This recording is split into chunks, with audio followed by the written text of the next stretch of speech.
Okay guys, moving on. Yeah, one of the best tips I got is if you ever feel unsafe, just get out of there. Just get out. Your daily life, especially when you're traveling overseas, just leave.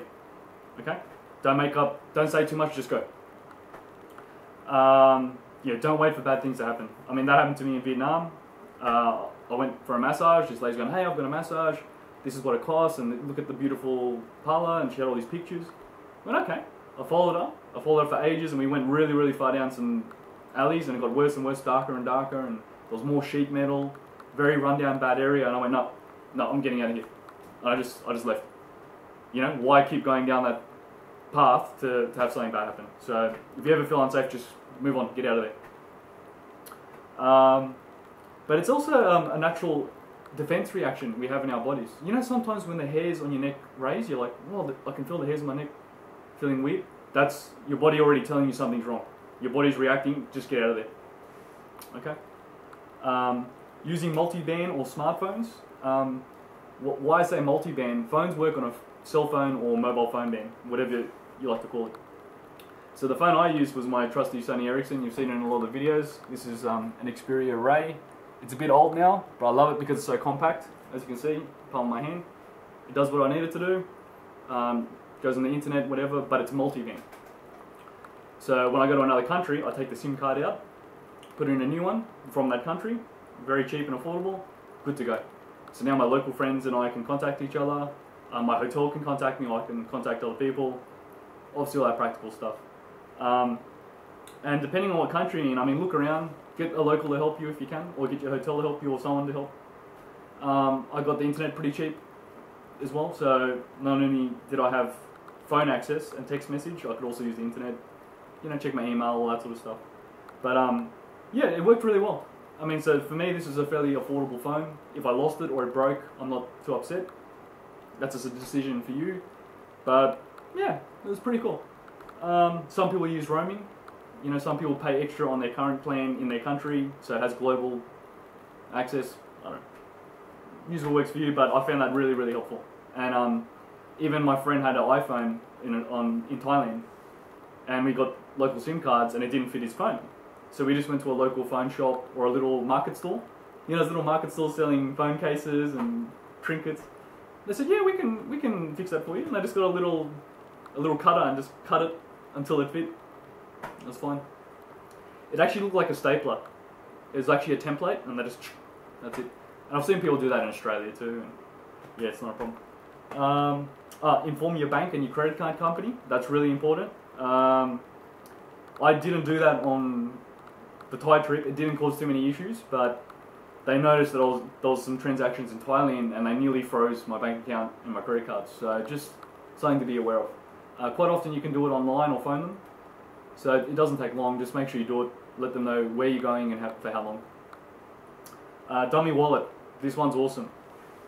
What I mean by a dummy wallet or a dupe, I just call them a dupe.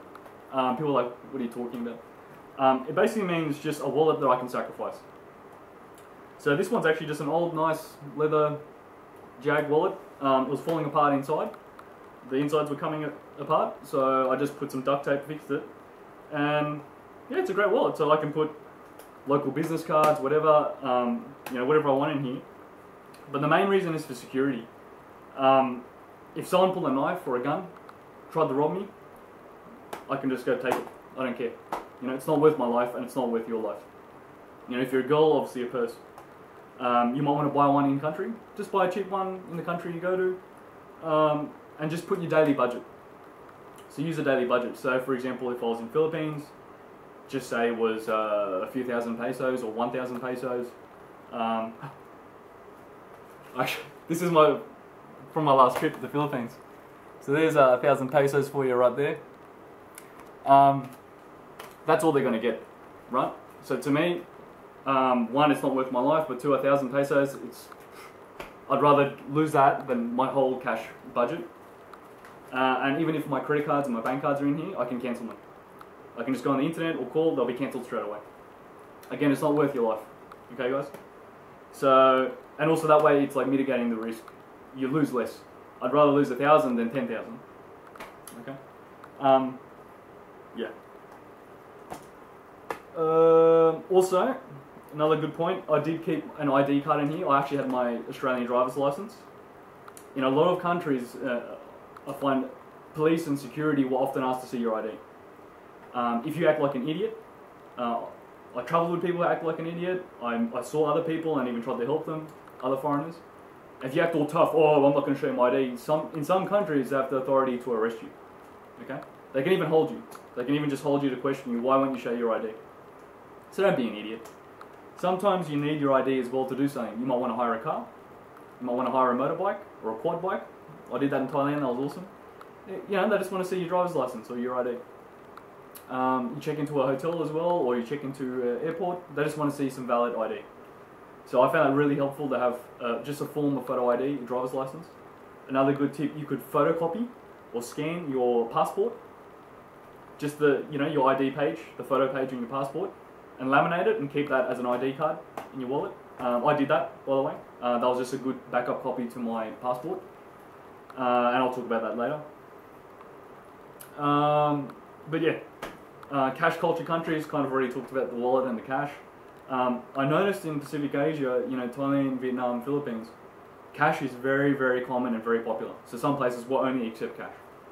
Obviously when you're doing street deals, that could be a local vendor, you're just buying some barbecue skewers, just cheap food off the street. They only take cash. They don't have electronic facilities. Or you could be buying wallets, souvenirs, again, they just want cash. They're just street vendors. They're nothing bad, but just goes back to what I was saying before, you might want to keep a cash budget on you. So that's typically what I did, and it worked out fine. And if I ever needed more, I could get more out using a bank card or credit card. So just something to consider. Leave the rest of your cash if you take a large sum. Leave it in your hotel. Okay, lock it up in the safe. Like I said, take out your budget. You can always go back and get more out. Or like I said, use one of the cards to get more cash out from a ATM or a bank or whatever. Okay. But I never got robbed, by the way. I never got robbed. I never got pickpocketed. Oh, and I'll just quickly talk about money belts. I did have one. I never used it. I just brought it just in case. It's basically an elastic belt and has a pouch and you can just put your things in there. The problem with that is it may not suit your own body shape. These are hot, humid, sweaty countries, so wearing it, get very hot and sweaty, and then getting access. So if you want to get access to your cash stash or your cards or whatever, you have to go run to the toilet or you have to go somewhere, secure, try to get it out. Now if that's not an option, you have to show people, you have to lift up your shirt and show people, I've got to get my other cash out. So I really don't recommend them. I think long term, if you just want to have things in there traveling between cities, or traveling into a city, sure, and then take it off and put it in the safe. But wearing it every day is just not very practical. So use a good hotel and make sure it's got a good safe. And then I'll talk about other solutions later. So that's what I was just moving on to. Try to use good, reputable, clean, comfortable hotels. Now the reason why I say that, obviously, you check out the reviews. Go to TripAdvisor, go everywhere. Look online and look for the reviews. Ask around, check it out. Right. Secondly, clean. Obviously, clean. It's nice and comfortable and sanitary. And obviously, you want to try and get a safe place. But that's why you check the reviews and check for reputation. Now the reason why, it's about your standards and your quality. Do you want to have good quality sleep? Do you want to have high security? Do you want to be closer to the shopping malls? That's up to you. Obviously, decide for yourself. But I'll just quickly tell you a story. I met these backpackers in Thailand. These lovely girls, lovely university students, and they're backpacking around, having a great time, and they're living out of their backpacks. And they had luggage. They had some small luggage cases as well. And they're like, oh, wow, your place looks really cool. I said, oh, yeah, it's an apartment hotel, and, you're welcome to come for a swim. They go, oh, what? You got a pool? I was like, yeah, it's a 5-star apartment. And I got it really cheap, by the way, like $50 a night. And, they're like, oh, wow. I said, well, where are you girls staying? And they said, well, we're backpacking. We just did it cheap. We're staying at this, backpacker hostel place. And I went, okay. And we even went past it. We drove past. And, most important, no visa, no trip. Yeah, I said it. No, but seriously, guys, I'll give you a quick example. I had a friend in Africa. in Central Africa, believe it or not. And he said, look, come over and see me. We're doing a bunch of work. Could really use your help. I went, yeah, okay. And he said, just get on a plane and come. I need you to come right now. It's really urgent. And me being me, I did some research. I found out no visa, no trip. And that's it was also a very dangerous country at the time and is known for having sporadic violence and so forth.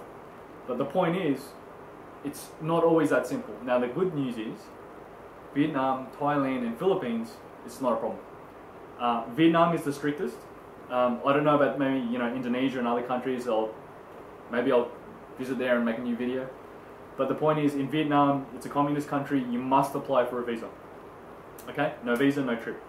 Usually they give them out quite easily. They want the tourism. They want you to visit and have a good time. But it's also a sticker. And I was going to show you guys, but it doesn't matter. It's a sticker. So once they process your visa application, it's approved. Just say you want to go for 3 weeks. They go, yep, approved, 3 weeks. They give you a sticker and they put it in your passport. So I don't know about your country. I'm pretty sure it'd probably be standard in most countries because you're going into Vietnam. But yeah, that was really important. In Australia, the turnaround was only a few days. It was very quick. You post them your passport, or you can go into the embassy in Australia if you really want to. They process it, and you go pick it up, or they post it back to you. You pay a small fee, and that's it. Philippines and Thailand was awesome because your visa is the stamp. So when you get to the country, they say, sir or ma'am, what's your business? You say, I'm here on holidays or vacation. They said, how long would you like to stay? I said, 2 weeks. They said, we'll give you 3 weeks just in case. Maybe something happens or you want to stay longer. So they stamp it, off you go. Enjoy your trip. Okay? So that's what's so cool about some of these countries. You just get the stamp and it's fine. If you don't, like for example Vietnam, you risk being rejected and having to go back home. Okay? So, and that's happened. I know people that have done that. Oh, I'm just going to get on a plane and go to another country now. They did it and they had to come back home. Okay, because they said, no, we don't like this, you're not getting in. Or you have to wait. So they might be able to work out a deal and say, sir, just wait, we'll see if we can process you now. It might take a few hours or it might take a day. You might have to stay at a hotel or something. Okay, but remember that. No visa, no trip. So do your research and check first. I believe, at least at this point in time, Philippines is 30 days without a formal visa. Like I said, it's just a stamp. So you can go to Philippines for 30 days, not a problem. After that, you have to apply to extend it, and apparently it's not too hard. But you have to go to like a special office, like an immigration office, whatever. I can even make a separate video, but I don't want to keep talking. And there's plenty of information on that out there as well, on how to do that in the Philippines. Thailand, I believe, is the same. It's pretty easy to extend, but you just got to inform the appropriate office or authority. Guys, thank you so much for watching this far. Next segment coming up.